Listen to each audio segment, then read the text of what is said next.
Hi, folks. It's going to be another senior moment.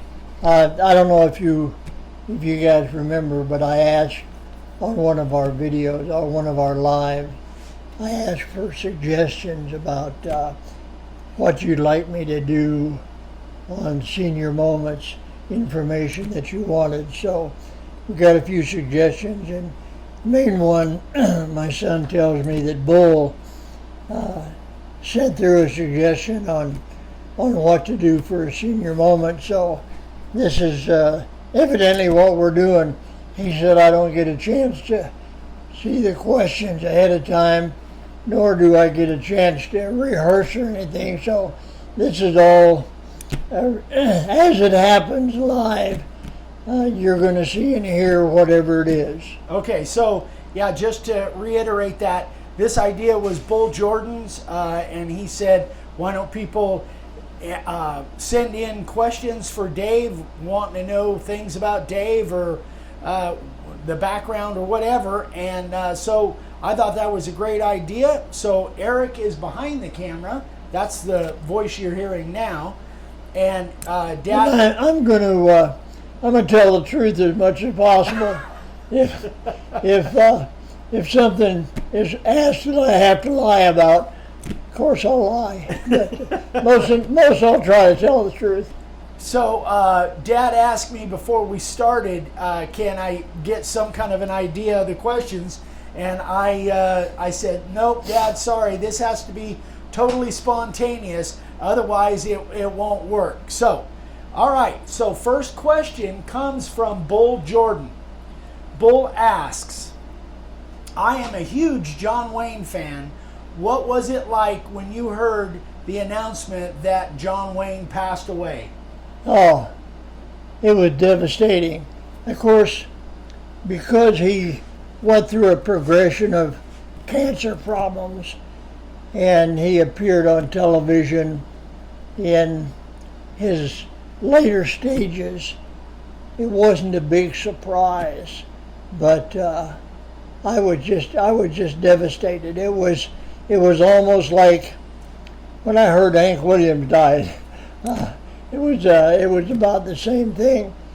And one of the things that I remember, and I regret to this day that I don't have any information on it, but there was a cartoon in one of the newspapers, and it was like a political cartoon. But what it shows John Wayne on his horse, and it was cartoon character. It wasn't live or anything. And it shows he had a rifle in his hand, and he was shooting up in the air, and it showed the pearly gates back on one side, and there was two angels with real frightened expressions on their face, screaming and running away. He's here, he's here. And the fact is, I copied that and I carved it into a sign, and I gave it to a guy in Manteca that owned the newspaper, and he said he was going to hang it in a prominent spot in his house. I never did get a chance to get in to see it again.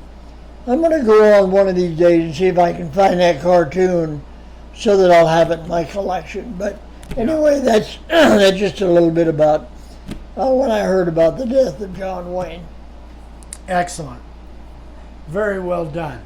And tell Bull that if I find that cartoon, I'll blow it up and I'll show it. I'll make an effort to find that cartoon. Terrific. Good. All right. Question number 2. How and why did Dave start the business? This is from Andy Littleton, who Andy asked you that question when he was here for the seminar last year. Right. But anyway, he said he loved the story and he thought it would be good to do here. So that's a question from Andy. Okay. How and why I started the business. In 1969 and 1970, I was working as a machinist for Spreckels Sugar Company. And because of something happened in the family, I took a couple of weeks off. And when I went back to work, all of my tools were gone. Somebody in Spreckle Sugar plant in Manteca stole all my tools.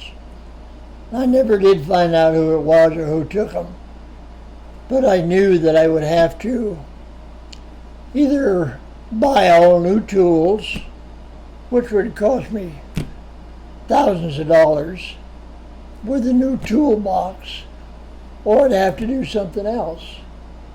So I thought about it for a few days. I wasn't in any big hurry, but I thought about it for a few days. And I decided to try to find something else to do.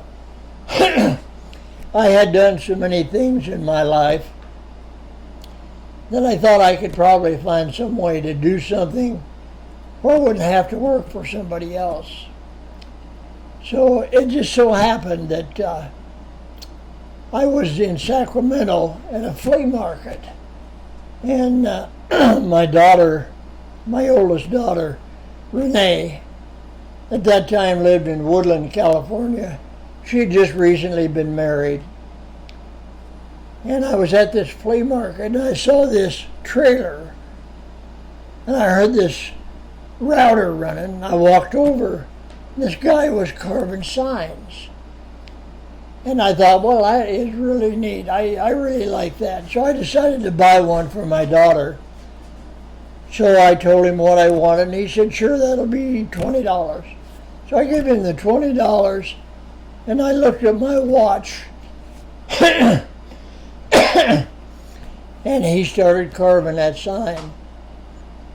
And in about 15 minutes, he was done with the sign. He sanded it off and handed it to me.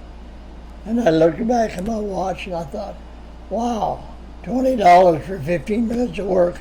I believe I could do that because I had played around in wood shop when I was in school. And so that's how I got the idea to start the routed sign business, is from that guy at the flea market. So when I got home, I went down to the local hardware store, I bought a router. I went to the lumber yard, bought some redwood lumber, went home, started fooling around, and I made a sign. And it was so bad I couldn't believe it. And I thought, well, I believe I can do better than this. So I made another one. It wasn't quite that bad. And then I made another one.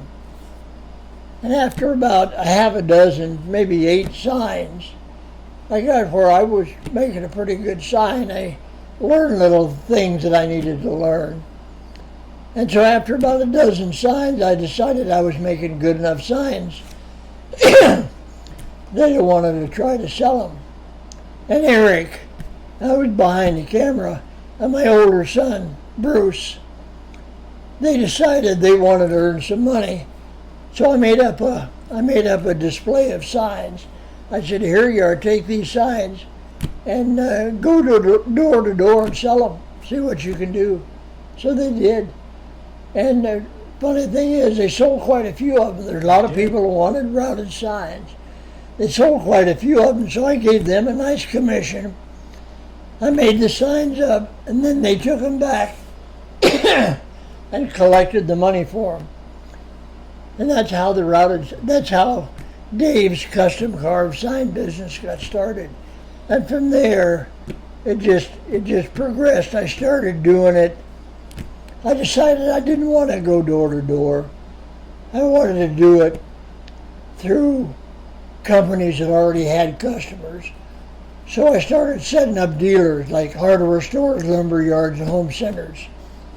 And to make a long story short, and I guess it's too late for that, I started selling them through home centers, hardware stores, lumber yards, and that's how it progressed. I built up a dealer network where the customer would come into the lumber yard or store, buy the sign. I would get the order, take it back to the store. Customer would come back in. That's how it started. In the first the first year, I did probably $1,300 or $1,400 worth of signs. Not much, but in 1970, it was enough to put gas in the car. But the next year, it like went from 1,300 signs to 3,000 signs, and then it just kept growing from there. And that's how the Dave's Custom Car Signs business started. And Eric worked with me from day one. He decided that he liked what I was doing, and he wanted to learn to do it, and he did. And he turned out he's a better sign cutter than I ever was. Of course, he still does it, and I'm sort of retired now, but that's how it started. Thanks a lot. That's terrific. All right, guys, you know what we're going to do? We're going to shut it down right there. This will be the end of the senior moments, and the rest of the interview, I got a bunch more questions. The rest of the interview you guys will see on Monday's video.